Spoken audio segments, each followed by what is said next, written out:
கர்த்தர் நாமத்துக்கு மகிமை உண்டாவதாக. உங்கள் எல்லாவரையும் இந்த ஓய்வு நாளில் சந்திப்பதிலே நான் இந்த மகிழ்ச்சி அடைகின்றேன். இந்த ஓய்வு நாளிலே கூட நாம் தேவனுடைய வார்த்தையை நாம் தியானித்தோம், தேவனுடைய மகிமையை நாம் போற்றினோம், தேவனை ஆராதித்தோம், தேவனை மகிமைப்படுத்தினோம். இப்பொழுதும் கூட நாம் தேவனுடைய செய்திக்கு நாம் கடந்து செல்வோம். ஏன் சுவிசேஷம் அறிவிக்கப்பட வேண்டும்? ஹல்லேலூயா. கிறிஸ்தவர்கள் எத்தனையோ பேர் இந்த உலகத்தில் இருக்கிறார்கள். பாப்புலேஷனிலே எத்தனையோ பேர், எத்தனையோ கண்ட்ரிலிருந்து நிறைய பேர் கிறிஸ்டியன் தான் இருக்கிறார்கள். ஆனாலும் ஏன் இன்னும் சுவிசேஷம் அறிவிக்கப்பட்டு கொண்டிருக்கிறது? ஹல்லேலூயா. போதுமான கிறிஸ்தவர்கள் இருக்கும் பொழுது ஏன் சுவிசேஷம் அறிவிக்கப்பட்டு கொண்டிருக்கிறது? ஏன் சுவிசேஷம் நாம் இப்பொழுது அறிவிக்க வேண்டும் என்று சொல்லி நாம் தியானிக்க போகிறோம். இந்த உலகத்திலே 800 கோடி மக்கள் இருந்தும் தோராயமாக 200 கோடி ஜனங்கள் கிறிஸ்தவர்களாக இருக்கிறார்கள். ஹல்லேலூயா. இன்னும் அது அதிகமாகவும் இருக்கலாம். ஆனாலும் ஏன் இன்னும் சுவிசேஷம் அறிவிக்கப்பட்டு கொண்டிருக்கிறது? 200 கோடி பேர் இருக்கிறார்கள். அவர்கள் பரலோகத்துக்கு வந்தால் பரலோகமே கழுகூரும் என்று சொல்லி 200 பேர் போடுமே, 200 கோடி பேர் போடும் என்று சொல்லி நிறுத்தாமல் ஏன் இன்னும் சுவிசேஷத்தை அறிவித்துக் கொண்டிருக்கிறார்கள்? ஏன் சுவிசேஷம் அறிவிக்கப்பட வேண்டும் என்று சொல்லி இப்பொழுது நாம் தியானிக்க போகிறோம். முதலாவதாக சுவிசேஷம் என்றால் ரட்சிப்பை அறிவித்தல். ஹல்லேலூயா. நாம் தேவனை குறித்து, இயேசு கிறிஸ்துவை குறித்து மற்றவர்களுக்கு சொல்லி அவர்கள் தேவனை அறிக்கையிட்டு, தேவன் தம் தேவனாக அறிக்கையிட்டு ஞானஸ்தானம் பெற்று தேவனை அவர்கள் தங்கள் சொந்த ரட்சகராக ஏற்றுக்கொண்டு இருப்பதுதான் சுவிசேஷம். மற்றவர்களை மாற்றுவது, தேவனுக்குள்ளாக மாற்றுவது தான் சுவிசேஷம். அவர் மனுஷராக வந்து நம்முடைய பாவங்களுக்காக மரித்து திரும்பியும் 3ஆம் நாள் உயிர்த்தெழுந்து அவர் மறுபடியும் பரலோகத்துக்கு ஏறி போவதை நாம் அறியறது தான் சுவிசேஷம். இதை சுவிசேஷம் என்றால் என்ன என்று சொல்லி நாம் பார்த்தோம். இப்பொழுது ஏன் சுவிசேஷம் அறிவிக்கப்பட வேண்டும்? ஏற்கனவே 200 கோடி பேர் இருக்கிறார்கள் இந்த உலகத்திலே, கிறிஸ்தவர்களாக தேவனுடைய பிள்ளைகளாக இருக்கிறார்கள். ஆனால் ஏன் நாம் சுவிசேஷத்தை இன்னும் அறிவிக்க வேண்டும்? ஏன் சுவிசேஷம் அறிவிக்கப்படுகின்றது என்று பார்த்தால், முதலாவதாக முதல் சுவிசேஷத்தை அறிவித்தவர் யார் என்றால் கலாத்தியர் 3ஆம் அதிகாரம் 8ஆம் வசனத்தில் நீங்கள் பார்த்தீர்கள் என்றால், மேலும் தேவன் விசுவாசத்தினாலே புறஜாதிகளை நீதிமான்கள் ஆக்குகிறது என்றும் வேதம் முன்னாக கண்டு உனக்குள் சகல ஜாதிகளும் ஆசீர்வதிக்கப்படும் என்று ஆபிரகாமுக்கு சுவிசேஷமாய் முன்னறிவித்தது. இப்பொழுது இங்கே தேவன் ஆபிரகாமுக்கு சொன்ன உடன்படிக்கை வாக்குத்தத்தத்தை தேவன் நினைவூட்டுகிறார். ஆண்டவர் என்ன வாக்குத்தத்தம் பண்ணாரு? தேவன் விசுவாசத்தினாலே புறஜாதிகளை நீதிமான் ஆக்குறார் என்று வேதம் முன்னாக கண்டு உனக்குள் சகல ஜாதிகளும் ஆசீர்வதிக்கப்படும் என்று ஆபிரகாமுக்கு சுவிசேஷமாய் அறிவித்தார். அதாவது இஸ்ரவேலரும் ரட்சிக்கப்படுவார்கள், புறஜாதியினரும் ரட்சிக்கப்படுவார்கள் என்று சொல்லி தேவன் ஆபிரகாமுக்கு முன்னாகவே தேவன் ஆபிரகாமுக்கு அறிவித்தார். ஹல்லேலூயா. உன் ஜாதியில் உள்ள மக்கள் மட்டுமல்ல, மற்ற ஜாதியிலும், அதனால்தான் தேவன் சொல்றார் சகல ஜாதிகளிலும் உள்ள ஜனங்கள், சகல ஜாதிகள். அப்படி என்றால் இஸ்ரவேல் என்று மட்டுமல்ல, எல்லா புறஜாதியார் எல்லா ஜனங்களும் மனம் திரும்புவார்கள் என்று சொல்லி தேவன் முதலாக அவருடைய சுவிசேஷத்தை யாருக்கு அறிவிக்கிறார்? ஆபிரகாமுக்கு அறிவிக்கிறார். இப்பொழுது தேவன் தம்முடைய முதல் சுவிசேஷத்தை அறிவித்த பிறகு ஆபிரகாமின் வழியாய் சந்ததி உருவாகி ஈசாக்கு, யாக்கோபு என்று சொல்லி 12 கோத்திரத்தார் பிறந்து அத்தனை ஏழுகளும் மோசேயின் மூலமாய் எகிப்திலிருந்து வெளியே வந்து யோசுவாவின் மூலமாய் அங்கே இடத்துல கைப்பற்றி அங்கே குடியெழுந்து எருசலேம் என்கிற பட்டணத்தை தங்களுடைய தலை நகரமாக வைத்து அங்கே என்ன பண்ணுகிறார்கள்? அங்கே குடியிருக்கிறார்கள். இப்பொழுது தேவன் சொன்ன மாதிரியே என்னாச்சு? இஸ்ரவேலர் ரட்சிக்கப்பட்டு விட்டார்கள். அவர்கள் ரட்சிக்கப்பட்டு விட்டார்கள். அவர்கள் வந்து தேவனுக்குள்ளாக வந்து அவர்கள் குடியேறி விட்டார்கள். ஆனால் ஆண்டவர் கொடுத்த வாக்கு, அதாவது சகல ஜாதிகளும் புறஜாதியார் இன்னும் ரட்சிக்கப்பட அல்லேலூயா. புறஜாதியினர் இன்றும் ரட்சிக்கப்படவில்லை என்று சொல்லி ஆண்டவர் சொல்லுகிறார். நான் இறங்கி வந்து இவர்களுக்கு சுவிசேஷத்தை அறிவிப்பேன் என்று சொல்லி ஆண்டவர் சுவிசேஷத்தை அறிவிக்கும்படி தேவன் இந்த உலகத்தில் இறங்கி வந்தார். அல்லேலூயா. ஆண்டவர் சுவிசேஷகராக, அதாவது ரட்சிப்பை ஊட்டும் ஒரு இரட்சகராக தேவன் இந்த உலகத்திலே வந்தார். அல்லேலூயா. ஏசாயா 61:1 பார்த்தீர்கள் என்றால், கர்த்தராகிய தேவனுடைய ஆவியானவர் என் மேல் இருக்கிறார், சிறுமைப்பட்டவர்களுக்கு சுவிசேஷத்தை அறிவிக்க கர்த்தர் என்னை அபிஷேகம் பண்ணினார், இருதயம் நொறுங்குண்டவர்களுக்கு காயம் கட்டவும், சிறுமைப்பட்டவர்களுக்கு விடுதலையும், கட்டுண்டவர்களும் கட்டவிழ்த்தலையும் கூடவும் என்று சொல்லி தேவன் அங்கே சொல்லுகிறார். இதை ஆண்டவர் என்ன சொல்கிறார்? ஆண்டவராக இயேசு கிறிஸ்து ஜப ஆலயத்திலே அவர் பிரசங்கிக்கும் பொழுது இந்த வார்த்தையை சொல்லுகிறார். ஆண்டவராகிய கர்த்தர் என்னை அபிஷேகம் பண்ணி இருக்கிறார் என்று சொல்லி அவர் சொல்லுகிறார்.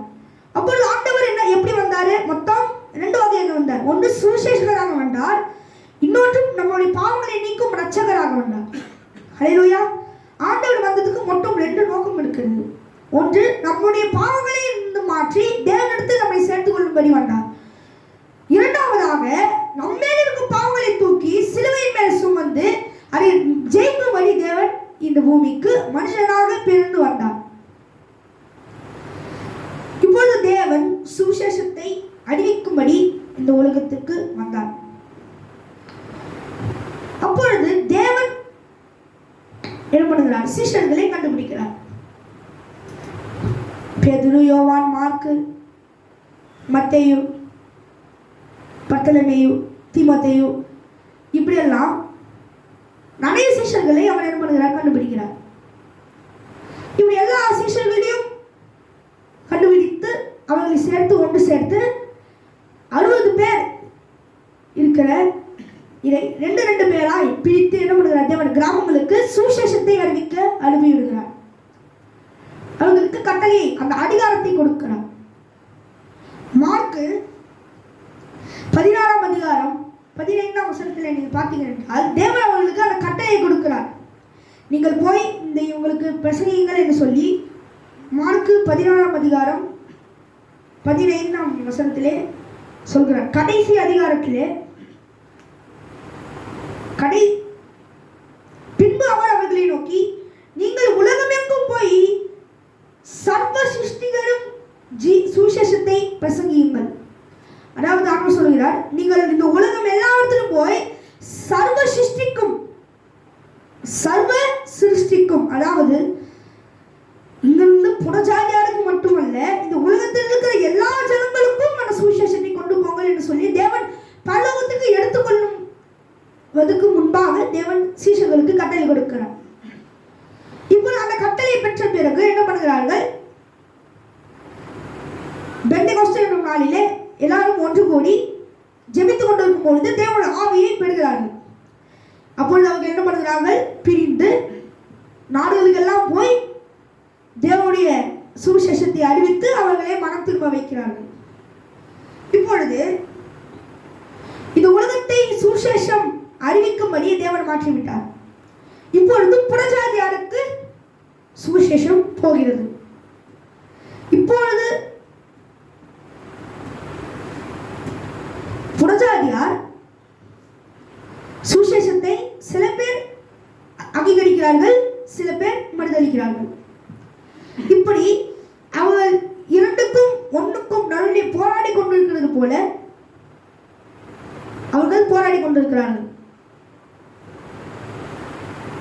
எப்படி 2 சேர்த்தால் 4 வருகிறதோ, அதே போல 2 3 சேர்த்தால் 5 வருகிறதோ, அப்பொழுது 2 சேர்த்தால் 4 தான் வருகிறது. அப்பொழுது 1 எப்படி வரும்? அப்படி நம்ம இந்த குழப்பத்தில் இருக்கிறது போல எல்லாரும் அந்த குழப்பத்தில் இருக்கிறார்கள். இப்பொழுது பவுல் என்பவர் யார்? எல்லாரும் அப்போஸ்தலர்களிலே தேவன் வரிசையாக அவர் என்ன பண்ணுகிறார்? எழுதுகிறார். லூக்காவின் மூலமாய் அப்போஸ்தலர் நடவடிக்கைகளை எழுதி வைத்து தேவன் என்ன பண்ணுகிறார்? சீஷர்கள் தாங்கள் செய்த அந்த சுவிசேஷ வழி என்று எழுதுகிறார். அப்போது பவுல் வரும்பொழுதே என்ன சொல்லுவார்களா? அவர்களுக்கு எல்லா கூட்டத்துக்கு பேர் கிறிஸ்தவர்கள் என்று முதலாக பெயர் வைத்தார்கள். ஹல்லேலூயா.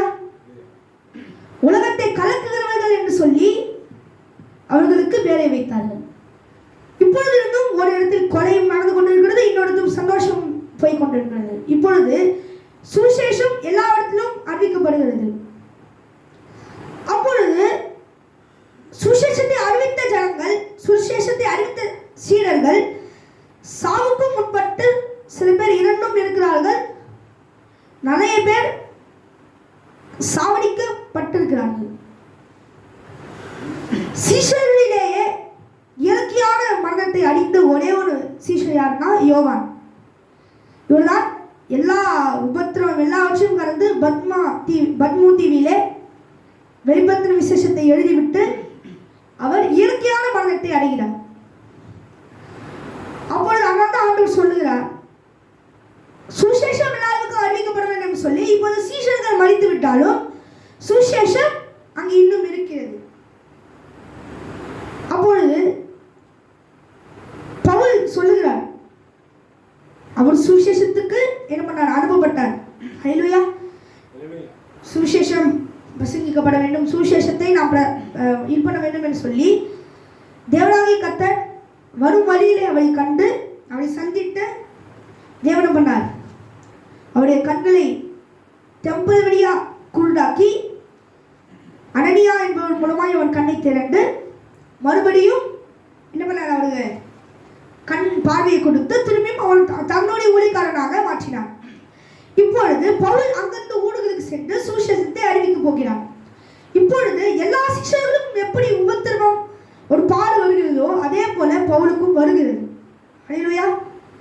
அவரால் எப்படி தாங்குவோம் என்று சொல்லி அவரால் என்ன கூட முடியாத அளவு ஒரு உபத்திரவம், ஒரு பாடு, ஒரு கஷ்டம் அவரை நெருங்கிக் கொண்டே இருக்கிறது.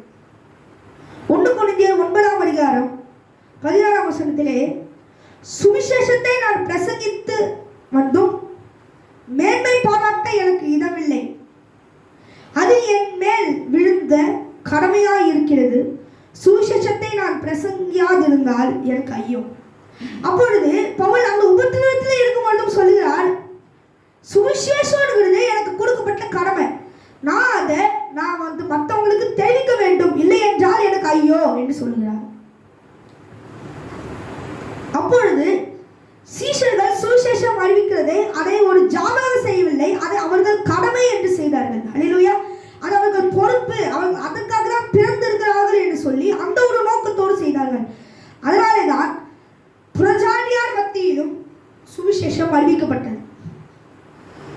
இப்பொழுதும் எல்லா சீஷர்களும் பிரித்து போய்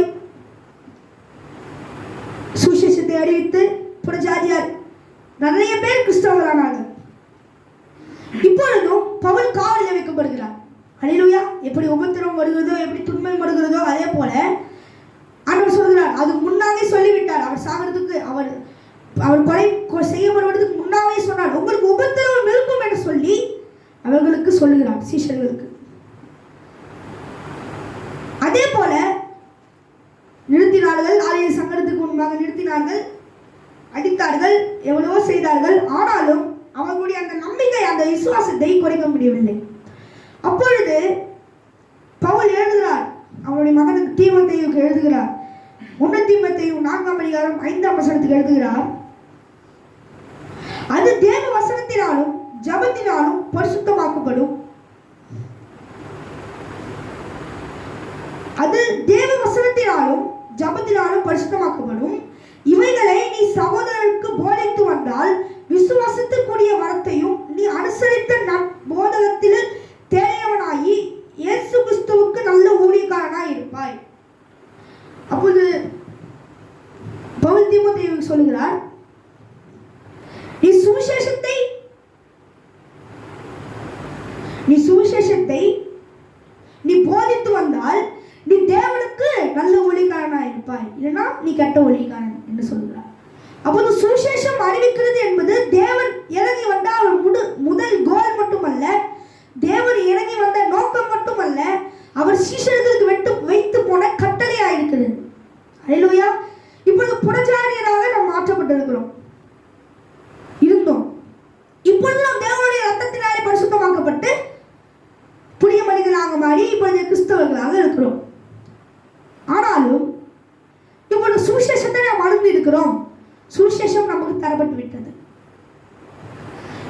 பரிசுத்த ஆவி எப்படி சீஷர்கள் மேல் இறங்கினதோ அதே பரிசுத்த ஆவி நம்ம மேல் இறங்க வேண்டும்.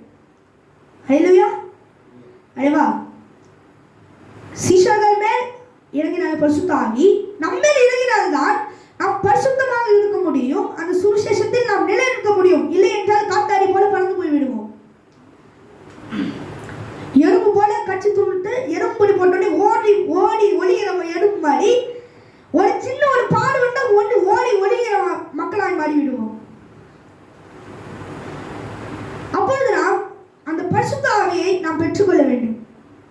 ஜெபத்தின் மூலமாகவும் உபவாசத்தின் மூலமாகவும் பரிசுத்த ஆவியை நாம் பெற்றுக்கொண்டு அதை நாம் அந்த சுவிசேஷத்தை நாம் மனதுக்குள்ளாக பாதுகாத்துக் கொள்ள வேண்டும். ஒரு இன்னல் வந்தாலும் அந்த சுவிசேஷம் நம் மனதை விட்டு வெளியே போகாதபடி ஒரு தீர்மானத்தோடு நாம் அதை வைத்துக் கொள்ள வேண்டும். சும்மா ஒரு எலி சும்மா நம்ம வீட்டில் சுத்தி இருக்குது, சரி விட்டுரும், அப்படி விட்டுருவோமா? அந்த எலி நம்ம கண்ணுக்கு முன்னாடி மாட்டிச்சுன்னா கட்டை எடுத்து மண்டை பொழக்கிறோம். அது என்ன பண்ணுச்சு? சும்மா சுத்தி இருக்குது, சும்மா அந்த இடத்துல சும்மா கட்சி துணிட்டு போயிட்டே இருக்குது. அதே போலதான் சாத்தான் நம்ம இதயத்துல நம்ம நினைக்கிறோம் அவன் என்ன பண்ணுகிறான், சும்மா நம்ம இதயத்துல ஒரு சின்ன ஒரு 1.001 பாயிண்ட் எடுத்துட்டு போயிடுவான். அப்படியே ஒரு வருஷம் போட்டுமே 1 பாயிண்ட் தான் இருக்கும் உங்க சுவிசேஷம். எல்லாத்தையும் கட்சி துணிட்டு எலி மாதிரி விழுங்கிட்டு டைஜஸ்ட் ஆகி வெளியே பின்னாடி போட்டு போயிடுவோம். அது நமக்கு தான் பாதிப்பு. அப்பொழுது அந்த பரிசுத்த ஆவியை நாம் எப்பொழுது பெற்றுக்கொள்கிறோமோ அப்பொழுது நம்முடைய இதயத்தில் இருக்கிற சுவிசேஷத்தை நாம் பாதுகாத்துக் கொள்கிறோம். நாம் அதை வெளிப்படுத்துகிறோம். அல்லேலூயா. நாம் அதை வெளிப்படுத்துகிறோம். அதை பாதுகாத்துக் கொண்டு எந்த இன்னல் வந்தாலும் நான் பயப்பட மாட்டேன் என்று சொல்லி நாம் அதை உள்ளே பாதுகாத்து வைத்தால்தான் நமக்கு தேவனுடைய வல்லமை, தேவனுடைய கிருபை, தேவனுடைய ஆசீர்வாதம் நமக்கு கிடைக்கும். அல்லேலூயா. இப்பொழுதும் சுவிசேஷத்தை அறிவதால் வரும் நன்மைகளை குறித்து இப்பொழுதும் பார்க்கிறோம். இதுவரைக்கும் சுவிசேஷம் என்றால் என்ன, சுவிசேஷம் ஏன் அறிவிக்கப்படும், ஏன் அறிவிக்கப்பட்டது, ஏன் அறிவிக்கப்பட்டு கொண்டிருக்கிறது என்று சொல்லி நாம் பார்க்கிறோம். இப்பொழுதும் சுவிசேஷத்தினால் வரும் 12 நன்மைகளை குறித்து நாம் இன்றைக்கு தியானிக்க போகிறோம். சுவிசேஷம் நாம் பெற்றுக்கொள்ளும் பொழுது தேவனுடைய ஆசீர்வாதம் நம்ம மேல் தங்கும். அல்லேலூயா. தேவனுடைய வல்லமை, தேவனுடைய மகிமை நம்ம மேல் தங்கும். பிசாசு நம்மை நெருங்காதபடி தேவனுடைய வல்லமை நம்மை சூழ்ந்து கொள்ளும். அப்பொழுது தேவனுடைய ஆவி, தேவனுடைய வல்லமை, தேவனுடைய மகிமை நம்ம எப்பொழுதும் இருக்கும்படி நாம் ஜெபித்துக் கொண்டே இருக்க வேண்டும். கர்த்தருடைய ஆசீர்வாதம் நம்ம நிலைத்திருக்கும்படி நாம் தேவனுடைய கட்டளைகளை கடைபிடிக்க வேண்டும். அல்லேலூயா. அப்படி நாம் கடைபிடித்தால்தான் தேவனுடைய வல்லமையும் தேவனுடைய மகிமையும் நம்மை விட்டு நிலை பெயராதபடி தேவன் நம்மை பாதுகாத்துக் கொள்வார். அல்லேலூயா. முதலாவது ஆசீர்வாதம் என்னவென்றால் சுவிசேஷம் ஆசீர்வாதத்தை கொண்டு வரும். அல்லேலூயா. ரோமர் 15ஆம் அதிகாரம் பவுல் எழுதுகிறார். ரோமர் எழுதின சுவிசேஷம் 16ஆம் அதிகாரம் 15ஆம் அதிகாரம் ரோமர் 15ஆம் அதிகாரம் 29ஆம் வசனத்திலே, நான் உங்களிடத்திற்கு வரும்பொழுது கிறிஸ்துவனுடைய சுவிசேஷத்தின் சம்பூர்ணமான ஆசீர்வாதத்தோட வருவேன் என்று அறிந்திருக்கிறேன். அப்பொழுது நாம் சுவிசேஷத்தை அறிவிக்கும் பொழுதும் சுவிசேஷத்தை நாம் பெற்றுக்கொள்ளும் பொழுதும் தேவனுடைய ஆசீர்வாதம், தேவனுடைய மகிமை, தேவனுடைய வல்லமை நம்ம மேல் சூழ்ந்து கொள்ளும். அப்பொழுது பவுல் சொல்லுகிறார் எழுதும்போது, நான் உங்களிடத்திற்கு வரும்பொழுது நான் இதுவரைக்கும் பிரசங்கித்த சுவிசேஷம், நான் வாங்கிக் கொண்ட சுவிசேஷம், எல்லா மகிமையும் எல்லா ஆசீர்வாதத்தையும் என்னோடு கூட வரும் என்று சொல்லி பவுல் எழுதுகிறார். அப்பொழுது சுவிசேஷத்தை நாம் பெற்றுக்கொள்ளும் பொழுது தேவன் நமக்கு ஆசீர்வாதத்தை கொடுக்கிறார், மகிமை கொடுக்கிறார், கனத்தை கொடுக்கிறார். ஹல்லேலூயா. அந்த எல்லா சுவிசேஷத்திற்குரிய அந்த பலனையும் தேவன் நமக்கு கொடுக்கிறார். அழிந்து போகிற ஆத்மாவை தேவன் என்ன பண்ணுகிறாரா? பாதுகாக்கிறார். அதே போல நாம் அந்த ஆத்மாவை பாதுகாத்துக் கொண்டு நாம் தேவனுடைய வார்த்தை ஒப்புக்கொள்கிறோம் என்றால் தேவன் அதற்கு சம்பூர்ணமான ஆசீர்வாதத்தை நமக்கு கொடுப்பார். ஹல்லேலூயா. அப்பொழுது பவுல் சொல்லுகிறார், தேவன் கொடுத்த ஆசீர்வாதம் என்னோட வருகிறது என்று சொல்லி பவுல் சொல்லுகிறார். அப்பொழுது பவுலுக்கு தெரியும், தேவன் சொன்னார், அவர் சுவிசேஷத்தை அறிவித்தனாலும் மட்டுமல்ல, அவர் சுவிசேஷத்தை உட்கொண்டு வாங்கி இருக்கிறதினாலே தேவனுடைய மகிமை, தேவனுடைய ஆசீர்வாதம் அவனுக்கு எப்பொழுதும் இருக்கும் என்று சொல்லி தேவன் அவனுக்கு சொல்லியிருந்தார்.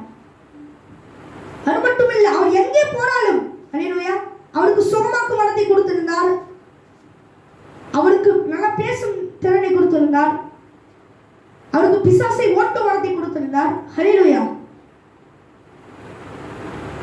ஒரு ஆசாரியனுடைய குமாரர்கள் போய் பவுல் பிரசங்கிக்கிற இயேசு கிறிஸ்துவின் நாமத்தினாலே நான் ஒரு துரத்துகிறோம் என்று சொல்லி பிசாசை துரட்ட பிடிக்கும் பொழுது, பவுலையும் நான் அடிவேன், இயேசுவையும் நான் அடிவேன், நீங்கள் யார் என்று சொல்லி பலாத்காரமாய் அவர்கள் மேல் பாய்ந்து அவர்களை நிர்வாணமாய் அனுப்பிவிட்டது.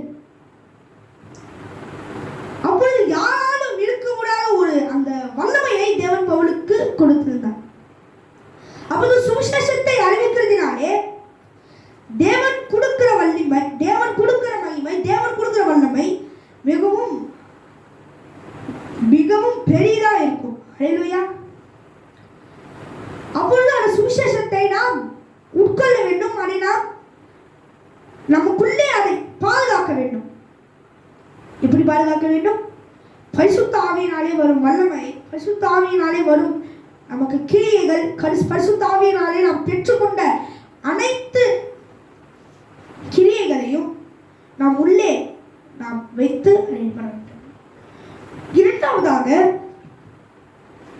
சுவிசேஷம் ரட்சிப்பை கொண்டு வரும். அல்லேலூயா. சுவிசேஷம் அறிவிக்கப்படுகிறதினாலே புறஜாதியார் ரட்சிக்கப்பட்டார்கள், மனம் திரும்பினார்கள், பாவ வழியிலிருந்து தேவனுக்கு மனம் திரும்பினார்கள், ரட்சிக்கப்பட்டார்கள். அப்பொழுது சுவிசேஷம் அறிவிக்கப்படுகிறதினாலே ரட்சிப்பு உண்டாகும். அவரது ரட்சிப்பு என்பது கர்த்தரால் வருகிற சுதந்திரம். அல்லேலூயா. அது அவருடைய கிருபை. எல்லாரும் உடனே ரட்சிக்கப்பட முடியாது.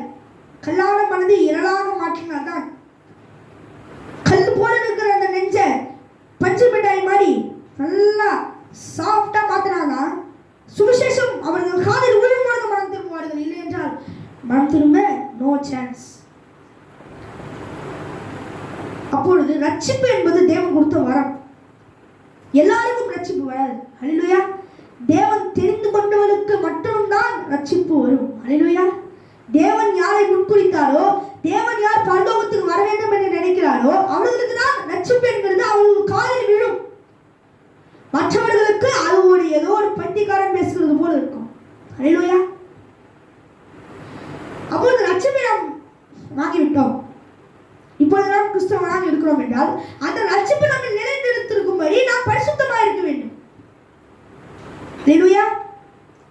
அந்த ரட்சிப்பு நம்மை நிலைத்திருக்கும்படி நாம் பரிசுத்தமாக இருக்க வேண்டும். அந்த பரிசுத்தம் என்பது நம்முடைய ரட்சிப்பை பாதுகாக்கும், நம்முடைய மனதை பாதுகாக்கும், எந்த இன்னலும் நம்மை நெருங்காதபடி நம்மை பாதுகாத்து நம்மை வழிநடத்தும். அல்லேலூயா. மூன்றாவதாக 2 கொரிந்தியர் 4ஆம் அதிகாரம் வாசிக்கலாம். 2 கொரிந்தியர் 4ஆம் அதிகாரம் 4ஆம் வசனம். தேவனுடைய சாயலாய் இருக்கிற கிறிஸ்துவின் மகிமையான சுவிசேஷத்தின் ஒளி அவிசுவாசிகளாய் இருக்கிற அவர்களுக்கும் பிரகாசமாய் இராதபடி இப்பிரபஞ்சத்தின் தேவனானவன் அவர்களுடைய மனதை குருடாக்கினான். அல்லேலூயா. அப்பொழுது சுவிசேஷத்தினால் வரும் ஒளி மனிதனை பிரகாசிக்காதபடி இப்பிரபஞ்சத்தின் தலைவனானவன், அதாவது யாரு? லூசிபர், பிசாசு என்ன பண்ணுகிறான்? அந்த ஒளியை தடை பண்ணுகிறான். அந்த ஒளியை தடை பண்ணி அந்த ஒளி வரக்கூடாது, அந்த ஒளி பட்டால் ரட்சிக்கப்பட்டு விடுவார்கள் என்று சொல்லி அந்த ஒளியை அழுக விட மாட்டான். அதனாலேதான் ரட்சிப்பு என்பது தேவனுடைய வல்லமையாக வெளிப்படுகிறது. அப்பொழுது சுவிசேஷம் மனிதனை பிரகாசமாக்கும். அல்லேலூயா. அவனை பிரகாசமாக்கி தேவனுடைய வழியிலே பிரகாசமாக நடத்த வைக்கும். தீய பாதையிலே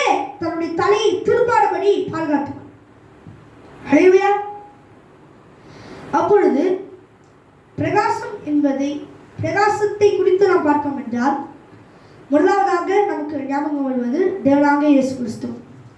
அவர் சேதக்கூடாத ஒளியிலே வாசம் பண்ணுகிற தேவன். ஹல்லேலூயா. அப்பொழுது அவர் பரிசுத்தம், மகா பரிசுத்தமான ஸ்தலத்திலே அவர் உடன்படிக்கை பெட்டியிலே தன்னுடைய உடன்படிக்கையை வைத்திருந்தார். அப்பொழுது அதில் ஒரு தீங்கும் காணப்படாது. மகா பரிசுத்த ஸ்தலம், அது பேர் மகா பரிசுத்த ஸ்தலம். அதனால்தான் தேவன் பரிசுத்தமான இடத்தில் வாசம் பண்ணுவார்.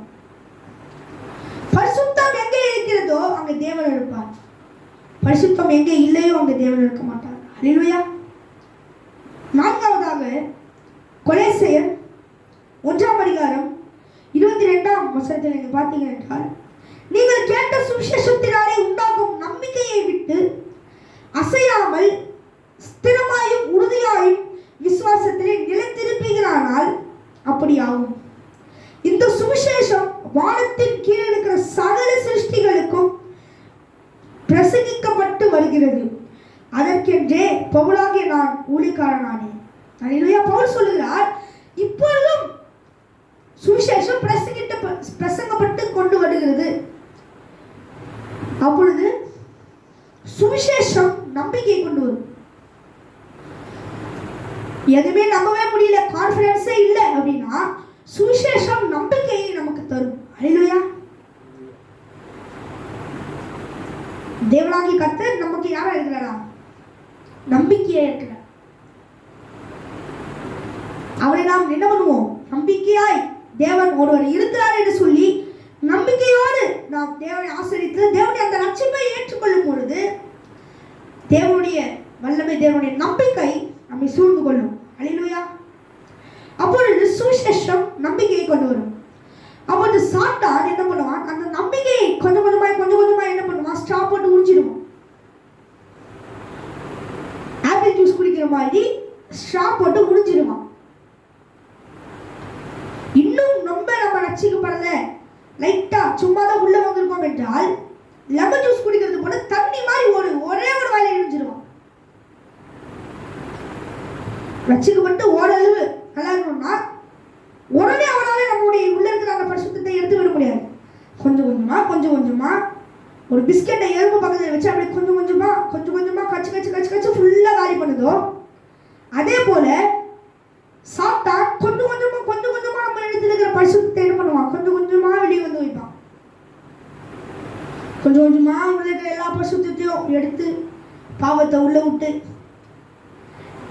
என்ன பண்ணுவான்?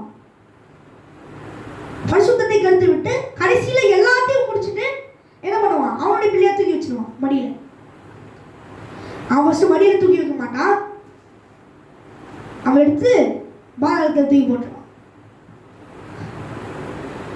அப்பொழுது நாம் அந்த ரட்சிப்பிலே நிலைநிறுத்திருக்கும்படி, நம்பிக்கையை நிலைநிறுக்கும்படி பரிசுத்த ஆவியை பெற்றுக்கொள்ள வேண்டும். ஹல்லேலூயா.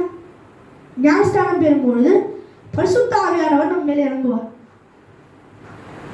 ஞானத்தினாலே நாம் நிறைவோம். ஹல்லேலூயா. ஞானம் என்பது தேவனால் வருகிற ஒரு கணம். யார் ஞானமா இருக்கிறார்களோ அவர்கள் இந்த உலகத்திலே ஞானி.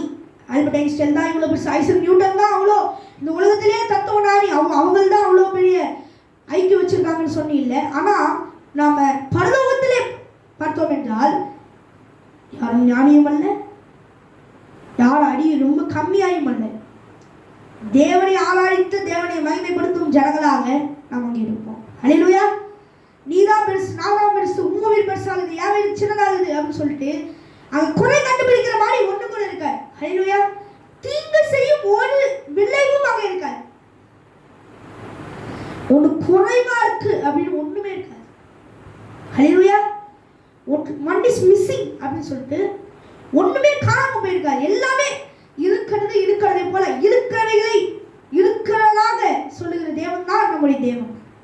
உண்மையும் உத்தமமாய் நடக்கிறவர்களை தேவன் தன்னுடைய சிலுவையினால் சேர்த்து சிலுவையை சுமந்து வந்தார்கள் என்றால் அவளை பரலோகத்துக்கு சேர்த்துக் கொள்வார். ஹல்லேலூயா. ரோமர் 5 ரோமர் 16 அதிகாரம் 27 26 வசனத்திலே பார்த்தீர்கள் என்றால் தேவன் சொல்லுகிறார், ரோமர் 16ஆம் அதிகாரம், இயேசு கிறிஸ்துவை பற்றிய பிரசங்கமாகிய என் சுவிசேஷத்தின்படியே உங்களை ஸ்திரப்படுத்த வல்லவரும் தாமே ஒருவனும் ஞானம் உள்ளவருமாய் இருக்கிற தேவனுக்கு இயேசு கிறிஸ்துவின் மூலமாய் என்றென்றைக்கும் மகிமை உண்டாவதாக. இப்பொழுது இங்கே பவுல் எழுதுகிறார், இயேசு கிறிஸ்துவை பற்றிய பிரசங்கமாகிய என் சுவிசேஷத்தின்படியே உங்களை ஸ்திரப்படுத்த. ஹல்லேலூயா. பவுல் சொல்கிறார், நான் சுவிசேஷத்தை அறிவிக்கும் பொழுது நீங்கள் அதை ஏற்றுக்கொண்டு உங்களை வல்லமையாக இன்னும் உங்களை ஸ்திரப்படுத்த வல்லவராகிய தேவனாகிய இயேசு கிறிஸ்து தாம் ஒருவரே ஞானம் உள்ளவராய் இருக்கிற தேவனுக்கு. That's why he is living in the holies of holies. Hallelujah. அதனாலதான் அவர் பரிசுத்தமான இடத்தில் வாசம் பண்ணுகிறார். மகா பரிசுத்த ஸ்தலத்திலே அவர் அனதாண்ட வாசம் பண்ணுகிறார். யார் மிகவும் ஹையஸ்டா பரிசுத்தமா இருக்கிறார்களோ அவர்களுக்கு ஞானம் எவ்வளவு இருக்கும்? மிகவும் அதிகமா இருக்கும். தேவனை பற்றிய ஞானம், உலக ஞானத்தை சொல்லவில்லை, தேவனை பற்றிய ஞானம் எல்லாரை விடவும் அதிகமா இருக்கும். ஐக்கியூ உங்களுக்கு 80 கூட இருக்கலாம், 90 கூட இருக்கலாம். ஆனால் நீங்கள் எப்பொழுது மிகவும் மகா பரிசுத்தமா இருக்கிறீர்களோ அப்பொழுது உங்களுடைய ஐக்கியூ 100 இருக்கிற அளவுக்கு நீங்கள் தேவனுடைய சுவிசேஷத்திலே வளர்வீர்கள். ஹல்லேலூயா. யாராலையும் அந்த அளவு கிரணிக்க முடியாது. சுவிசேஷத்திலே அவ்வளவு வளர்வீர்கள். மகா மகா பரிசுத்த இடத்தில் வாசம் பண்ணுகிற தேவனாகிய கர்த்தர், மகா ஒளியிலே வாசம் பண்ணுகிற தேவனாகிய கர்த்தர் மிகவும் குறுகிய இந்த உலகத்திலே, குறுகிய நாட்களிலே நாம் வாழ்ந்து கொண்டிருக்கிறோம். கடைசி காலத்திலே நாம் வாழ்ந்து கொண்டிருக்கிறோம். பிசாசின் ஆளுகைக்குள்ளாக நாம் வாழ்ந்து கொண்டிருக்கிறோம். பிசாசு எப்ப வேணாலும் ஆட்டுக்குஸ்துவாக வந்து இந்த உலகத்தை தாக்கலாம் அப்படிங்கிற நிலையில நாம் வாழ்ந்து கொண்டிருக்கிறோம். அப்போது சுவிசேஷம் எல்லாருக்கும் அறிவிக்கப்பட்டால்தான், இப்போ 200 கோடி பேர் இருக்கிறார்கள்னா அப்ராக்சிமேட்டா 200 crore people இருக்காங்கன்னா கிறிஸ்தவர்களா, அன்னிகிறிஸ்து ஆட்சி வந்து எல்லாரையும் கொண்டு கொண்டே 1000 பேர் கூட இல்லாத அளவுக்கு மாற்றி விடுவான். ஹல்லேலூயா. 1000 பேர் கூட இல்லாத அளவுக்கு ஒருத்தரையும் கொலை செய்து என்ன பண்ணுவான்? அந்த கிறிஸ்து தன்னுடைய ஆளுகைக்குள்ளாக தேவனுக்கு நாம் கொடுக்கிற அந்த மகிமை, அவனுக்கு அந்த மகிமை மாற்றி கொண்டு, இப்போ ஓனர் டிரான்ஸ்ஃபர் பண்ணுவாங்களா, ஓனர்ஷிப். இப்போ நான் இந்த கடையை நான் ஓனராக இருக்கிறேன், இப்போ நீ வந்து அந்த கடையை காசு கொடுத்து வாங்கி நீ அந்த கடையை ஓனர் ஆயிட்ட. அதுபோல தேவனுடைய மகிமை ஒவ்வொரு இதயத்திலும் எடுத்து போட்டு தன்னுடைய அவனை மட்டும்தான் மகிமையாய், இவன் தான் கடவுள், இவன் தான் இருக்கிறதுலே மிகப்பெரிய ஒரு ஞானி என்று சொல்லி அவனையே புகழ்ந்து கொண்டிருக்கும்படி சாத்தான் என்ன பண்ணுவான்? நம்முடைய இதயத்தை மாற்றி விடுவான். அதனாலேதான் ஆவிக்குள்ளாக பரிசுத்தமாய் வளர்ந்து இந்த சுவிசேஷத்தை யார் நினைத்தாலும், நாமளே நினைத்தாலும் அதை எடுத்து வெளியே போட முடியாத அளவுக்கு அதை பத்திரமாக்க வேண்டும் பரிசுத்தத்தின் மூலமாக. அதனால ஆண்டவர் என்ன பண்ணுகிறார்? அந்த நம்பிக்கையை கொடுக்கிறார். சும்மா என் நம்பிக்கையே உனக்கு ஸ்தோத்திரம் பாடி போறதுக்கு பதிலா அவரை நம் நம்பிக்கையாக உள்ளே எப்பொழுது நாம் ஸ்டோர் பண்ணி வைக்கிறோமோ அப்பொழுதுதான் அவருடைய கிருபை நம்ம மேல் இருக்கும். இல்லை என்றால் காட்டாரி போல ஓடிவிடும். பாம்பை பட்டு ஓடுகிற மனுஷனை போல நம்முடைய இதயத்தில் இருக்கிற சுவிசேஷம் பிசாசை பார்த்த உடனே ஒரு செகண்ட்ல மறைஞ்சிடும். ஹல்லேலூயா. யாரும் அந்த அளவு பரிசுத்தம் இல்லை. ஹல்லேலூயா. நாம் யாரும் தேவன் ஒருவரை தவிர, ஹல்லேலூயா, தேவன் ஒருவரை தவிர இந்த உலகத்தில் யாரும் பரிசுத்தமானவர் அல்ல. ஹல்லேலூயா. அவன் மகா மகா பரிசுத்தத்தில் இருக்கிறார். ஹல்லேலூயா. பாவம் பாராத சுத்த கண்ணனாய் தேவன் தம்முடைய கண்களால் விளக்கி கொண்டிருக்கிறார். ஹல்லேலூயா. சுவிசேஷம் நம்மை ஸ்திரப்படுத்தும். ஹல்லேலூயா. சுவிசேஷத்தின் மூலமாய் நாம் தேவனுடைய வல்லமைக்குள்ளாக நாம் ஸ்திரப்பட வேண்டும். அவருடைய மகிமைக்குள்ளாக நாம் வளர வேண்டும். அவருடைய கிருபைக்குள்ளாக நாம் இறங்க வேண்டும். ஹல்லேலூயா. நீதியினாலே நம்மை நினைக்க வேண்டும். ஆறாவதாக ரோமர் 1:17 பார்த்தீங்கன்னா, விசுவாசத்தினாலே நீதிமான் பிழைப்பான் என்று எழுதியிருக்கிறபடியே விசுவாசத்தினால் உண்டாகும் தேவ நீதி விசுவாசத்திற்கேற்ப அந்த சுவிசேஷத்தினாலே வெளிப்படுத்தப்படுகிறது. 18 சத்தியத்தை அநீதியினாலே அடக்கி வைக்கிற மனுஷனுடைய எல்லா வித அவபக்திக்கும் அந்நிய ஞானத்துக்கும் விரோதமாய் தேவ கோபம் வானத்திலிருந்து வெளிப்படுத்தப்பட்டிருக்கிறது. இதில் பவுல் சொல்லுகிறார், சுவிசேஷத்தினால் வரும் தேவ நீதி. ஹல்லேலூயா. ஐந்தாவதாக பார்த்தோம், சுவிசேஷம் நம்மை ஸ்திரப்படுத்தும். ஒரு ஸ்டேபிளா நிக்க வைக்கும். ஒரு இடத்துல இப்படியே ஒரு ஸ்ட்ராங்கான ஒரு பில்லரை போல, ஒரு தூணை போல நம்ம நிக்க வைக்கும். அடுத்ததாக தேவனுடைய நீதியை நமக்கு விளங்க செய்யும். ஹல்லேலூயா. சுவிசேஷம் தேவனுடைய நீதியை நமக்கு வெளிப்படுத்தும். தேவனுடைய ஞானம், தேவனுடைய அறிவு, தேவன் எப்படி நீதியா இருக்கிறாரோ அதே போல நாம் நீதியா இருக்க வேண்டும் என்று சொல்லி அந்த இருதயத்தை மாற்றிவிடும். அப்பொழுது நாம் பரிசுத்தமாக்கப்பட்டும் சுவிசேஷமாக்கப்பட்டும் அல்ல, பிசாசின் கிரியையை பார்த்தாலே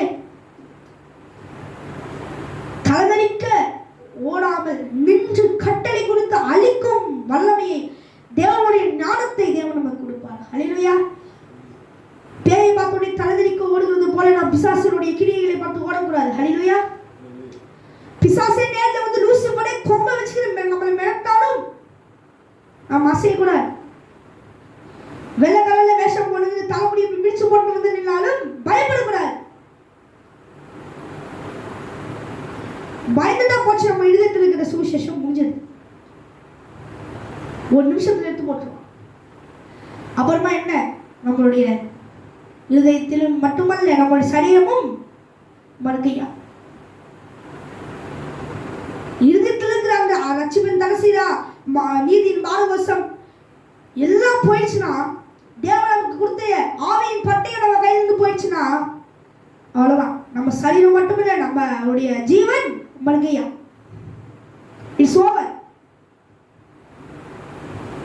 டைரக்டா பரலோகத்துக்கு போய் வேண்டியதுதான்.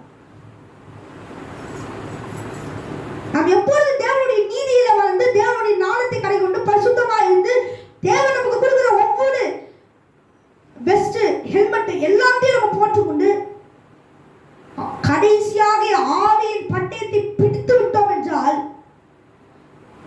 லூசிபரை இறங்கி வந்தாலும் தலையை வெட்டுகிற அளவுக்கு வல்லமை தேவன் நமக்கு கொடுப்பார். ஹல்லேலூயா. டைட்டனமோ பாம்பு வந்து நின்னாலும் தலையை வெற்ற அளவுக்கு தேவன் வல்லமை கொடுப்பார். ஹல்லேலூயா. ஏன் இது எவ்வளவு பெரிய பிசாசு வந்தாலும் ஒரே அடியில வென்று போடும்படியாக தேவன் வல்லமையை நமக்கு கொடுப்பார். ஏன்? தேவனுடைய நீதியிலே வளரும்படிக்கு தேவன் நமக்கு என்ன பண்ணுகிறார்? ஆறாடைய வாழ்க்கை ஆதியில் என்ன சொன்னார்? தேவனுடைய நீதியில வளர்த்தார். இப்படி பண்ணக்கூடாது, அப்படி பண்ணக்கூடாது அப்படின்னு சொல்லிட்டு எல்லாத்தையும் கற்றுக் கொடுத்தார். அந்த பழத்துல அந்த மரத்தில் இருக்கிற அந்த பழத்தை இச்சிக்காலே சொன்னார். ஆனாலும் என்ன ஆயிடுச்சு, போயிட்டு சாத்தானை பார்த்தா, எவால் பாம்பை பார்த்தா முடிஞ்சது, மயங்கிட்டான். அதுதான் அந்த சாத்தானை நான் பார்த்து ஒரு செகண்ட் அவனை பார்த்து ஒரு பயமோ இல்லை ஒரு சந்தோஷமோ இல்லை ஏதாவது ஒரு ரியாக்ஷன் வந்தாலே நம் இருதயத்தில் இருக்கிற சுவிசேஷம் முடிந்தது. அதனால்தான் சாத்தான் என்ன பண்ணா, தந்திரமா வரா. யார் மூலமா? பாம்பின் மூலமா. எல்லா விலங்குகளை விட ஸ்னேக்குக்கு ஐக்கியம் அதிகம். ஹல்லேலூயா. பாம்புக்கு ஐக்கியம் அதிகம். சிங்கம் என்ன பண்ணும்? பெண் சிங்கம் பிடிச்சிட்டு வர இறையெல்லாம் கடிச்சுக்கணும். ஆனா பாம்பு அப்படி கிடையாது. தன் கண்ணுல ஒண்ணு பார்த்துருச்சுன்னா அடைஞ்சே தெரியும். ஹல்லேலூயா. அது தண்ணி பாம்பா இருக்கலாம், எந்த பாம்பா இருக்கலாம், ஆனா அதை பார்த்துருச்சுன்னா அது அடைஞ்சே தெரியும். எப்படி சிங்கம், புலி, சிறுத்தை ஒன்று பார்த்துருச்சுன்னா, சீட்டா எப்படி ஒரு கண்ணில் ஒன்று மாட்டிச்சுன்னா ஓடுதோ, அதே போல ஒரு தன்னுடைய கண்ணில் ஒரு இறையை பார்த்துக்கிட்டு அதை அடைந்து தீரும். அப்பொழுது சத்தம் என்ன பண்ணான்? தந்திரமான பாம்பின் மணியாய் வந்தான். அந்த பாம்புக்கு என்ன இருந்தது? கை இருந்தது, கால் இருந்தது, தலை இருந்தது. அது பாம்பா? சரி, அப்படியே வச்சுக்குவோம். பாம்பு மாதிரியே நீட்டா இருக்குது. அதுக்கு ஒரு பள்ளி மாதிரி கை இருக்குது, வால் இருக்குது, எல்லாம் இருக்கட்டும். அதை பார்த்து நம்ம என்ன சொல்லுவோம்? அது நிற்குமா? நிற்காது. அப்ப அது நின்றுச்சுன்னா அதுக்கு தலை இருந்திருக்குது, அதுக்கு கை இருந்திருக்குது, அதுக்கு கால் இருந்திருக்குது, எல்லாமே இருந்திருக்குன்னா அது அவன் ஹியூமனா மாறிட்டான். பாம்பின் நேரத்தில் இருக்கிறான், ஆனா மனுஷனுடைய ரூபத்தில் மாறிவிட்டான். அந்த பிசாசை அவன் பார்த்த உடனே என்னாச்சு? ஆண்டவர் சொன்னதெல்லாம் மறந்து போச்சு. அப்படியே டிசப்பியர். சாத்தானுக்கு தெரியும் ஆதாமை பார்த்து நம்ம இப்படி மயக்கணும்னா ஆதாம் அவன் மறக்க மாட்டான். ஏன்னா தேவன் அவன்கிட்ட தான் சொல்லி இருக்கிற. அவன் மறந்தே போக மாட்டான். அவனுடைய எலும்பிலிருந்து ஒன்னு எடுத்தாரு, வீக்னஸா பெண் என்ற ஒன்னை உருவாக்கினாள் அல்லவா, அவளை பிடித்தால் இவன் மயங்கி விடுவான் என்று சொல்லி டைரக்டா ஒரு மனுஷனை மாதிரி என்ன பண்ணான்? மயங்கிட்டான். பழத்தை போல அப்படியே செப்பும் அப்படியே இச்சிக்கட்டக்கு விரிச்சமாது. ஹல்லேலூயா. அப்பொழுது தேவனுடைய நீதி அதை பார்த்த உடனே எவனுக்கு என்னாச்சு? தேவன் கொடுத்த அந்த அறிவு, அங்க போகக்கூடாது, இந்த இடத்துல நீ நிற்க கூடாதுன்னு சொன்ன அந்த நீதி, தேவன் கொடுத்த அந்த கட்டளை என்னாச்சு? மறந்து போச்சு. Vanish, disappear. அப்புறம் என்னாச்சு? ஆதாம் வா இதை சாப்பிடு பழத்தை சொல்லி கொடுத்து என்னாச்சு? பாவம் முதலாக பிரவேசிக்கிறது, வெளியாகிறது. வெளியாகி மனித குலத்தின் பாவத்திற்காக தேவன் இறங்கி வரும்படியாக சாத்தான் என்ன பண்ணிவிட்டான்? செஞ்சு விட்டான். தேவனாகிய கர்த்தர் அவர் சிங்காசனத்தில் மகா பரிசுத்தமாய் உட்கார்ந்து கொண்டிருக்கிறார். அவர் இப்பொழுது மனுஷனாய் இறங்கி வரும்படிக்கு பிசாசு என்ன பண்ணிட்டான்? பண்ணிவிட்டான். அதனால்தான் ஆண்டவர் என்ன பண்ணார்? மீதி இருக்கிற ஜனங்களை பிசாசு கவி கொள்ளாதபடிக்கு சுவிசேஷத்தை அறிவித்து அவருடைய எண்ணங்களில் இருக்கிற எல்லா தீங்களுடைய எல்லா அடிகுடிகளையும் வெளியாக்கி போட்டு அவருடைய இருதயங்களை தேவனுக்குள்ளாக திரும்பி ஒரு விசை மாற்றி, நீங்க ரட்சிக்கப்படலையோ சுவிசேஷத்தை அறிவிக்கிற அதுக்கு ஆளே இல்லை, நீ ரட்சிக்கப்பட்டியா நீ பரலோகத்துக்கு வருவ. திரும்பி ஒரு தடவை அவருடைய நீதியான ஜனங்களுக்கு கொடுத்து அவர்களுக்காக சிலுவையில மறித்து திரும்பி 3ஆம் நாள் உயிர் தெழுந்து என்ன பண்ணார்? தேவன் சுவிசேஷம் அறிவிக்கப்பட வேண்டும் என்று சொல்லி சீஷர்களுக்கு கட்டளை கொடுத்தார். அப்பொழுது எப்பயோ 5000 வருடத்துக்கு முன்பாக நடந்த அந்த கதையை, ஆதாமேவாள் கதையை இப்பொழுது ஆண்டவர் எங்க? இப்ப நாம வாழ்றதுக்கு 3000 வருஷம் ஆக போகிறது, 2500 ஆக போகிறது. ஆண்டவராகிய இயேசு கிறிஸ்து வாழ்ந்து 3000 என்று வைத்துக் கொள்வோம். ஆண்டவர் 5000 வருடத்துக்கு முன்பாக வாழ்ந்த அந்த ஏவாள் ஆதாம் உடைய கதைக்காக ஆண்டவர் 5000 வருடத்துக்கு கழித்து இந்த பூமிக்கு இறங்கி வந்து எல்லாம் சரியான பிறகு இறங்கி வந்து தன்னுடைய ஜீவனை கொடுத்து 3000 வருஷத்துக்கு அப்புறமா தான் 200 கோடி பேர் ரட்சிக்கப்பட்டார்கள் என்றால், இப்பொழுது நாம் சுவிசேஷத்தை சொல்லும் பொழுது அந்த கிறிஸ்து வந்து நம்ம அட்டெண்ட் பண்ணும்போது எத்தனை பேர் போயிடுவாங்க? கடைசியில் 1,00,000 பேர் தான் இருப்பாங்க. மீதி 199 கோடி 199.9 கோடி குஞ்சது. அங்கதான் சாப்பிட்டாங்க, பார்த்தாங்க, பயப்பட்டார்கள். அவர் இருந்து போயிடும். 1,44,000 பேரை தேவன் என்ன பண்ணார்? மகா பரிசுத்தமாக தேவன் என்ன பண்ணுவார்? அவளை வைப்பார். செங்கோலிலே தேவன் வாசம் பண்ண வைப்பார். ஹல்லேலூயா. அப்பொழுது ஆண்டவர் 5000 வருடத்துக்கு முன்பாக நடந்த ஒரு கதையை தேவன் வந்து அதுக்காக மடித்து, ஆண்டவர் மடித்து 2500 வருடம் ஆக போகிறது. இப்பொழுது நாம் ரட்சிக்கப்பட்டு இங்கே உட்கார்ந்து கொண்டிருக்கிறோம். ஹல்லேலூயா. அப்பொழுது 2000 வருடம் தொடர்ந்து சுவிசேஷம் அறிவித்து அறிவித்து அறிவித்து அறிவித்து 200 கோடி பேர் தான் இங்க ரட்சிக்கப்பட்டிருக்கிறார்கள். இப்ப எத்தனை பேர் இருக்கிறார்கள்? 6000 கோடி 600 கோடி பேர் இருக்கிறார்கள்.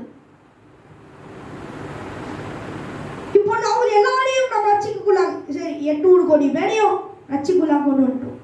ஆண்டிகிறிஸ்து வரும்போது என்ன ஆகும்? 100 கோடி பேர் கூட இருக்க மாட்டாங்க. அந்த அளவு எல்லாம் சாய்ந்து விடும். எப்படி கரன்சியில ஒவ்வொரு நாளும் யூஎஸ் டாலர்ஸ்க்கும் இந்தியன் டாலருக்கும் மைனஸ் பிளஸ் ஆயிட்டே இருக்குதோ, அதே போல சாத்தான் வந்த உடனே கிறிஸ்டியனுடைய இதுவே கடைஞ்சிடும். அந்திகிறிஸ்து வந்து எப்பொழுது கிறிஸ்தவர்களை துன்பப்படுத்துகிறானோ அப்பொழுது மற்ற மதமாயிருக்கிறவர்கள் எல்லாம் எழுந்து கிறிஸ்தவர்கள் தான் உண்மையான தேவன் என்று சொல்லி அவங்களே ஆசிரியர் போது அவங்களே பண்ணி கொண்டுருவான். என்ன பண்ணுவான்? அவங்களே பண்ண கொண்டுருவான். அப்புறமா தேவன் வந்து அந்திகிறிஸ்து அழித்து 1000 வருஷம் அடிச்சாச்சு நடக்கும். அல்லேலூயா. அப்பொழுதுதான் எல்லாரும் என்ன பண்ணுவோம்? இருப்போங்க பரலோகத்திலே. இந்த பூமியிலே இந்த எல்லா உபத்திரவம், எல்லா சுவிசேஷம் அறிவித்த நமக்கு கிடைத்த பிரயோஜனம் எல்லாவற்றையும் நாம் மறக்காமல் தேவனுடைய வலது பாரசத்தில் உட்காரும்படி தேவனுடைய பிள்ளைகளாய் தேவனுடைய மகிமையின் சொத்தாக மாறுபடி தேவன் கிருபை செய்வார். அல்லேலூயா. 7வதாக பார்த்தீர்கள் என்றால் சுவிசேஷம் ஆவியிலே பிழைக்க செய்யும். அல்லேலூயா. சுவிசேஷம் நம்மை ஆவியிலே வளர செய்யும், ஆவியிலே நம்மை உயிரோடு இருக்க செய்யும், ஆவியிலே நம்மை இன்னும் தேவனுக்குள்ளாக நடத்த அது உதவிக்கும். அல்லேலூயா. தேவன் எப்பொழுதும் நம்மை பரிசுத்தமாக இருக்கும்படி விரும்புகிறார். நம்மை அவர் எப்பொழுதும் பாதுகாத்து வழிநடத்தி சத்துருவின் கிரியைகளிலிருந்து நம்மை விலக்கி காக்கும்படி தேவன் நமக்கு வாக்களித்திருக்கிறார். அப்பொழுது 7வதாக பார்த்தோம் என்றால் சுவிசேஷம் ஆவியிலே பிழைக்க செய்யும். 1 பேதுரு 4ஆம் அதிகாரம் 7ஆம் வசனத்திலே எல்லாவற்றிலும் முடிவு சமீபமாயிற்று, ஆகையால் தெளிந்த புத்தி உள்ளவர்களாயிருந்து ஜெபம் பண்ணுவதற்கு ஜாக்கிரதையாயிருங்கள் என்று சொல்லி பேதுரு அவர்களுக்கு எச்சரிக்கை கொடுக்கிறார். அதற்கு முந்தைய வசனத்திலே சொல்லுகிறார், இதற்காக மரித்தோரானவர்கள் மனுஷர் முன்பாக மாம்சத்திலே ஆக்கினைக்குள்ளாக்கப்பட்டிருந்தும் தேவன் முன்பாக ஆவியிலே பிழைத்தபடியினாலே அவர்களுக்கு சுவிசேஷம் அறிவிக்கப்பட்டது. அப்பொழுது சுவிசேஷமாய் வார்த்தையாய் இருக்கிற தேவன் அவர் பிழைத்ததினாலே வார்த்தையாகிய சுவிசேஷம் கடவுளுக்குள்ளாக நுழையும் பொழுது அவர்கள் ஆவியிலே பிழைக்கப்பட்டிருக்கிறார்கள், பரிசுத்தத்திலே வளர்க்கப்பட்டிருக்கிறார்கள், சுத்தத்திலே பரிபூர்ணமாக்கப்பட்டிருக்கிறார்கள், தேவனிலே வளர்ந்திருக்கப்பட்டிருக்கிறார்கள், பாவத்திலிருந்து விலகி இருக்கப்பட்டிருக்கிறார்கள். அப்பொழுது ஒவ்வொரு காரணமும், ஒவ்வொரு பாவமும், ஒவ்வொரு இச்சையும், ஒவ்வொரு மாம்சலோக கிரியைகளும் ஒவ்வொரு தடவை நம்மளை வந்து தாக்கி தாக்கி தாக்கி மிசைல் வந்து நம்மளை தாக்குற மாதிரி, AK-47 வச்சு நம்ம தலையில சுடுற மாதிரி வந்து நம்மளை தாக்கிக்கிட்டே இருக்கும். செகண்டுக்கு எத்தனை தடவை தாக்கும் நம்ம சொல்ல கூட முடியாது. ஆனா நம்ம தாக்கத்தை நம்மளால உணர முடியாது. எப்போ உணர்வோம்னா நம்ம தூங்கும் பொழுது, அயர்ந்த நித்திரையா இருக்கும் பொழுது, மிட் நைட்ல வந்து மேல அமுக்குவோம். ஆவியில் இருக்கிற அந்த இது மட்டும் போகுமா இல்லை, நம்ம சரீரத்திலேயே நம்ம செத்து போடுவோங்கிற அளவுக்கு பயத்தை உண்டாக்குற அளவுக்கு அமுக்குவான். அப்புறமா எழுந்து ஜெபம் பண்ணி அவனை மேற்கொண்டு இருக்கிறதுனால பிரயோஜனமும் இல்லை. அவன் வருகிறதுக்கு முன்பாகவே சாயங்காலத்திலே உட்கார்ந்து தேவனுக்கு குடும்ப ஜெபத்தை செய்து தேவன் ஜெபம் பண்ணி அவருடைய அந்த வல்லமையை நமக்குள்ளாக இறக்கி விட்டோம் என்றால் எந்த லூசிஃபரே வந்து இறங்கினாலும் ஒரு செகண்ட் அவனை பச்சத்து போடும்படியான அக்னி தேவன் நம்ம மேல வைத்திருப்பார். அல்லேலூயா. அவ்வளவு அக்னி, அவ்வளவு வல்லமையை தேவன் நம்ம மேல் வைத்திருப்பார். அப்பொழுது என்ன பண்ண வேண்டும்? நாம் செபித்து விட்டு நாம் தூங்க வேண்டும், உறங்க வேண்டும். அதனாலதான் நம் சரீரத்திலே ஒவ்வொரு நாளும் எப்படி பிழைத்து ஒவ்வொரு நாளும் தூங்கி எழுகிறோமோ அதே போல ஆவியிலே நாம் தூக்கம் வராதபடி, ஆவியிலே இருக்கிற தூக்கத்திலே நாம் விழுந்து விடாதபடிக்கு நம்மை பாதுகாத்துக் கொள்ளும்படி தேவனுடைய சுவிசேஷத்தை அறிந்திருக்கிறோம். 8வதாக சுவிசேஷம் அவருடைய உடன் பிறப்பாக சுதந்திரனாக நம்மை மாற்றும். அல்லேலூயா. சுவிசேஷம் அவருடைய உடன் பிறப்பினராக, அவருடைய சொந்த சமத்தாக அவருடைய ஃப்ரெண்டாக அவர் நம்மை மாற்றும். ஹல்லேலூயா.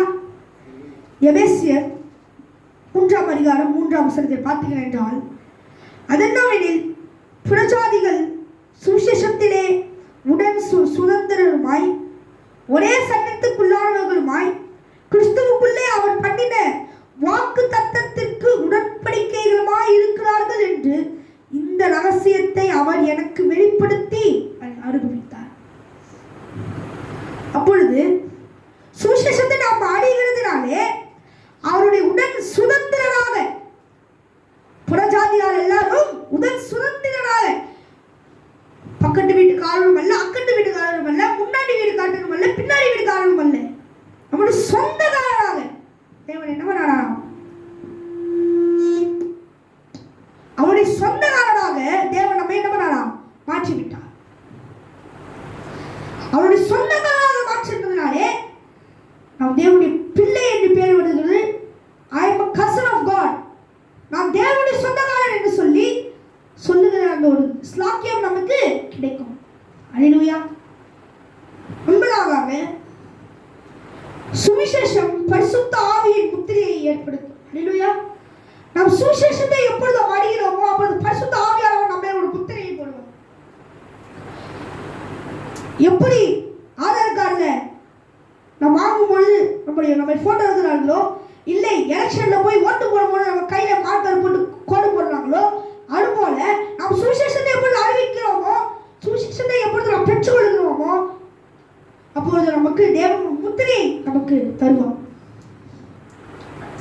அப்பொழுது சுவிசேஷம் இவன் பெற்றுவிட்டான் என்ற ஒரு அடையாளத்தை தேவன் நமக்கு தருவார்.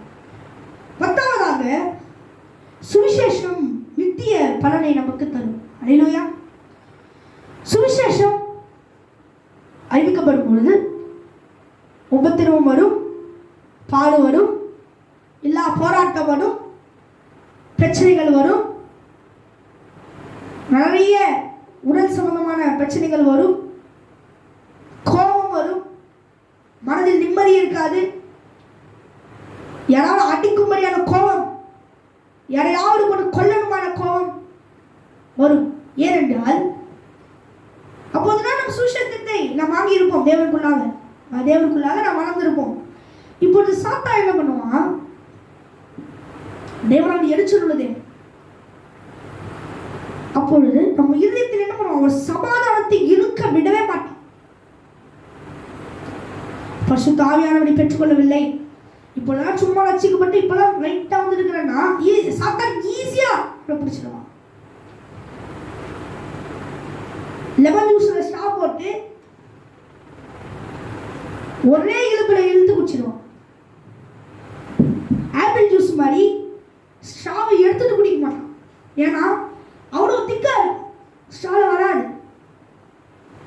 அப்போ ஆப்பிள் ஜூஸ் மாதிரி இருக்கிற நாமல் இப்பொழுது புதுசா இப்பதான் நம்ம நுழைந்து இருக்கிறோம், லெமன் ஜூஸ் மாதிரி கம்மியா இருக்கிறோம் அப்படின்னா சும்மா எடுத்து ஒரு இங்க் எடுத்து போட்டா என்னாச்சு? அவருடைய கலர் மாறிடுச்சு. ரெட் கலர் இங்க் எடுத்து போட்டா சிவப்பா மாறிடுது, ப்ளூ கலர் இங்க் எடுத்து போட்டா ப்ளூவா மாறிடும். அதுபோல இப்பொழுதுதான் பரிசுத்த ஆவியானவரை இன்னும் நம்ம இது பண்ணவில்லை, இன்னும் அந்த பலனை நாம் பெற்றுக்கொள்ளவில்லை என்றால் பிசாசு திடீரென்று நம்மை பிடித்துக் கொள்வார். ஒரு மன நிம்மதி இருக்காது, மன சமாதானம் இருக்காது, மன அமைதி இருக்காது, நம்மை தொந்தரவு பண்ணி கொண்டே இருப்பான். அப்பொழுது நாம் எப்பொழுது தேவனுடைய மார்க்க வசத்தையும் நீதியையும் தேவனுடைய பரிசுத்த ஆவியானவரை பெற்றுக் கொள்கிறோமோ அப்போது அது அவர்கள் எல்லாம் நமக்கு நித்தியமாய் நமக்கு தேவை. சும்மா பாட்டுக்கு நித்தியமாய் பேர் எழுதிருக்கும் பாடத்து போறதுக்கு வருதா? நாம் பரிசுத்தரை நித்தியமாய் வளர வேண்டும். நித்தியமாய் தேவனுடைய வல்லமை நமக்கு உள்ள தடித்திருக்கும்படி நாம் தேவனுக்கு ஒவ்வொரு நாளும் ஜெபம் பண்ண வேண்டும். இப்படி நாம் பண்ணும்பொழுது தேவன் நமக்கு தகுந்த பலனையும் தகுந்த ஆசீர்வாதத்தையும் தேவன் நமக்கு கொடுப்பார். ஹல்லேலூயா. 11வது சுவிசேஷம் ஜீவனை ரட்சிக்கும். ஹல்லேலூயா. சுவிசேஷம் நம்முடைய ஜீவனை பாதுகாக்கும், சுவிசேஷம் நம்முடைய ஜீவனை ரட்சிக்கும். ஹல்லேலூயா.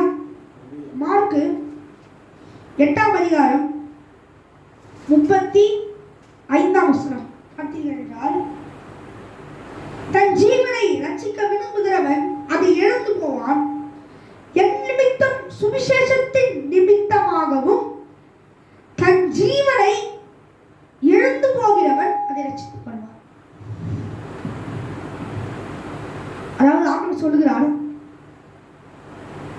தன்னுடைய ஜீவனை ரட்சித்துக் கொண்டு சுவிசேஷத்தினாலே நம்முடைய ஜீவனை பாதுகாத்துக் கொண்டு ஜீவனை ரட்சித்துக் கொண்டு இருக்கிறவன் அதை பாதுகாத்துக் கொள்வான். ஆனால் சுவிசேஷத்தை நாம் பெற்றுக்கொள்ளாமல் மாசமாகவே வாழ்ந்து பரிசுத்தாவை பெற்றுக்கொள்ளாமல் இருந்தோம் என்றால் அவன் என்ன பண்ணுவான்? ரட்சிப்பு கிடையாது, நம்முடைய நித்திய வாழ்வு கிடையாது. அப்போது தேவன் அதனால தான் என்ன பண்ணாரு? சுவிசேஷத்தை அறிவிக்கும்படி கட்டளையிட்டார். ஒவ்வொரு ஜனமும் பரலோகத்துக்கு வர வேண்டும் என்று சொல்லி சாத்தான் மூன்றில் ஒரு பங்கை இழுத்து கொண்டு போனது போல அந்த ஒரு பங்கு காலியா இருக்குது. தேவன் ஒவ்வொரு நாளும் அவனை எழுத பார்த்து இன்னும் கொஞ்ச நாள் என் ஜனங்கள் இங்க வந்து வருவார்கள் என்று சொல்லி அவள் ஆவலா வெயிட் பண்ணி கொண்டிருக்கிறார். ஹல்லேலூயா. அப்போது நாம் அவள் குறிப்பிட்ட அந்த கவுண்டிங்க்கு நாம் வரணும். அப்போதான் தேவனாகிய இயேசு கிறிஸ்து வருவார். ஹல்லேலூயா. சுவிசேஷம் இந்த உலகத்திற்கு முடிவை கொண்டு வரும். ஹல்லேலூயா. சுவிசேஷம் இந்த உலகத்தில் இருக்கிற எல்லா பாவ வாழ்விற்கும், எல்லா மரணத்தின் உள்ளே நம்மை கொண்டு போகும் எல்லா வாழ்விற்கும் ஒரு முடிவை, தற்காலிகமான முடிவு அல்லாமல் நிரந்தரமான முடிவை என்ன பண்ணும்? நமக்கு தரும். ஹல்லேலூயா. மத்தேயு 24:14 ராஜ்யத்தினுடைய இந்த சுவிசேஷம் உலகம் எங்கும் உள்ள சகல ஜாதிகளுக்கும் சாட்சியாக பிரசங்கிக்கப்படும். அப்பொழுது முடிவு வரும். எப்பொழுது எல்லா ஜாதிகளுக்கும் அது பிரசங்கிக்கப்பட்டு எல்லாரும் மனம் திரும்புகிறார்களோ அப்பொழுதுதான் முடிவு. இந்த உலகத்தின் எண்ட். மூவிஸ்ல மட்டும் அந்த மூவி முடிஞ்சிச்சுன்னு சொல்லிட்டு எண்ட்னு போறாங்களோ அது போல எப்பொழுது நாம் இங்க பரிசுத்தத்தை நாம் இன்னும் நாம் வளர்த்து எல்லாரும் இயேசு கிறிஸ்துவை ஏற்றுக்கொள்கிறார்களோ அப்பொழுதுதான் இந்த உலகத்திற்கு முடிவு வரும், பரலோகத்திற்கு விடிவு வரும். ஹல்லேலூயா. இந்த உலகத்திற்கு முடிவு வரும், பரலோகத்திற்கு விடிவு வரும். ஹல்லேலூயா. அப்போது நாம் பரிசுத்தத்தில் வளர வேண்டும், பரிசுத்தத்தை நாம் தியானிக்க வேண்டும், பரிசுத்தமாய் நாம் இருக்க வேண்டும் என்று சொல்லி சுவிசேஷத்தினால் வரும் 12 பலனை குறித்து நாம் இன்னைக்கு தியானித்தோம். ஹல்லேலூயா. சுவிசேஷத்திலே நாம் இன்னும் வளர வேண்டும், பரிசுத்த ஆவியினாலே நாம் இன்னும் பெற வேண்டும். ஹல்லேலூயா. நாம் ஜெபிப்போமா? எங்களை நேசிக்கிற எங்கள் அன்பின் பரலோக பிதாவே, ஆண்டவரே, இந்த ஓய்வு நாளுக்காக நன்றி செலுத்துகிறோம். இந்த ஓய்வு நாளிலே கூட ஆண்டவரே சபா சுவிசேஷத்தை குறித்து தியானிக்க வைத்ததே நன்றி. நீ பேசும் அடியான் கேட்கிறேன் என்று வார்த்தையின்படியாய் ஆண்டவரே, இப்போது கூட நீ சுவிசேஷத்தை பற்றி எங்களுக்கு பேசுறதுக்காக நன்றி ஆண்டவரே. சுவிசேஷத்தை ஒவ்வொருவரும் அறிந்து கொண்டு ஆண்டவரே நித்திய ஜீவனை பெறும்படி ஆண்டவரே சுபா நீர் பாலத்தோடு ஆண்டவரே சப்பா நீர் கெத்செமனே தோட்டத்தில் அழுது ஆண்டவரே சப்பா முடிவு வரும் என்று சொல்லி சொன்னீரே என்று சொன்னீர் ஆண்டவரே சப்பா. அது போல சுவிசேஷத்தை ஒவ்வொருவரும் அறிந்து கொண்டு ஆண்டவரே சப்பா உமக்குள்ளாக இருக்கும் அறிவை வளர்த்து கொண்டு ஆண்டவரே சப்பா பரிசுத்தமாய் வாழும்படி கர்த்தர் கிருபை செய்வீராக. உங்களுடைய மகிமை உங்களோடு கூட இருப்பதாக. ஹல்லேலூயா. அன்பான இயேசு கிறிஸ்து நாமத்தில் ஜெபிக்கிறேன் ஜீவனுள்ள பிதாவே. ஆமென். ஆமென். ஹல்லேலூயா. அப்பொழுது இப்போ இது வரைக்கும் நம் சுவிசேஷத்தை குறித்து நாம் தியானித்தோம். மகிமைப்படுத்தி நம் தேவனை எப்படி மகிமைப்படுத்தினோம் என்று சொல்லி, எப்படி மகிமைப்படுத்த வேண்டும், எப்படி சுவிசேஷத்தை அறிவிக்கிறதினால், சுவிசேஷத்தை நாம் பெற்றுவிட்டதினால், சுவிசேஷத்தை நாம் பெறுவதனால் எந்த ஒரு நன்மை வரும் என்று தியானித்தோம். ஹல்லேலூயா. இப்பொழுது இது வரைக்கும் பார்த்த அந்த 12 இதையும் 12 நன்மைகளையும் நம் வாழ்வில் நிறைவேற வேண்டும் என்றால் நாம் என்ன செய்ய வேண்டும்? அவர்களின்படி நாம் கடைபிடிக்க வேண்டும். ஹல்லேலூயா. அந்த 12 விதிகளையும் தேவன் நமக்கு கொடுக்கிற அந்த 12 ஆசீர்வாதங்களையும் நாம் என்ன பண்ண வேண்டும்? நம்ம வாழ்வில் நிறைவேற வேண்டும் என்றால் நாம் தேவனுக்கு கொடுக்கிற அந்த கனத்தை செலுத்தி சுவிசேஷத்தின் வாழ்ந்து ஹல்லேலூயா அவரை மகிமைப்படுத்த வேண்டும். சுவிசேஷம் ஆசீர்வாதத்தை கொண்டு வரும், சுவிசேஷம் ரட்சிப்பை கொண்டு வரும், சுவிசேஷம் தனி மனிதனை பிரகாசிக்க பண்ணும். ஹல்லேலூயா. சுவிசேஷம் நம்பிக்கையை கொண்டு வரும், சுவிசேஷம் நம்மை ஸ்திரப்படுத்தும், சுவிசேஷம் தேவ நீதியை வெளிப்படுத்தும், சுவிசேஷம் ஆவியை பிழைக்க செய்யும், சுவிசேஷம் அவரோடு உடன் சுமந்திரராக மாற்றும், சுவிசேஷம் பரிசுத்த ஆவியின் முத்திரையை ஏற்படுத்தும், சுவிசேஷம் நித்திய பலனை தரும், சுவிசேஷம் ஜீவனை தரும், சுவிசேஷம் இந்த உலகத்திற்கு முடிவை கொண்டு வரும். ஹல்லேலூயா. 12 ஆசீர்வாதத்தையும் நம் வாழ்வில் நிறைவேற வேண்டும் என்றால் நாம் தேவனை என்ன பண்ண வேண்டும்? பரிசுத்தத்தோடு. தேவன் மகா பரிசுத்தமாக இருக்கிறார், அவர் யாரும் நெருங்க முடியாது. ஆனாலும் இந்த உலகத்தில் எவ்வளவு பரிசுத்தமாக இருக்குமோ அந்த அளவு பரிசுத்தமாய் வாழ வேண்டும். அல்லேலூயா. வாழ்ந்த நித்திய ஜீவனைக்குள் பிரவேசித்து தேவனுடைய வழியிலே நாம் போவோம். அல்லேலூயா. அடுத்த ஒரு நாளிலும் சந்திக்கிறேன். கர்த்தர் ஆசீர்வதிப்பாராக. ஆமென், ஆமென், ஆமென்.